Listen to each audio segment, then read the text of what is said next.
लिहाजा अब मैं बिला किसी ताखीर के कुरान करीम की तिलावत के लिए कारी मोहम्मद हसन साहब को इस शेर के साथ आवाज देता हूं कि कुरान की तिलावत से आगाज हो महफिल का, कुरान की तिलावत से आगाज हो महफिल का, इस नूर से पा जाए हम रास्ता मंजिल का। मौसूफ तर्ज।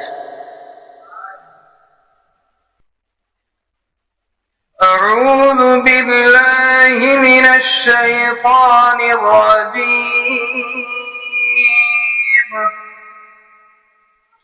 बिस्मिल्लाहिर रहमानिर रहीम।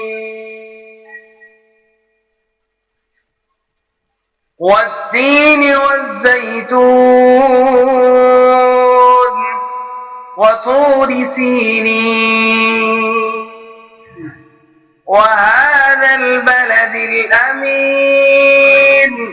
लक़द ख़लक़नल इंसान फ़ी अहसनि तक़वीम ثم رددناه أسفل سافلين إلا الذين آمنوا وعملوا الصالحات فلهم أجر غير ممنون فما يكذبك بعد بالدين أليس الله بأحكم الحاكمين صدق الله العظيم।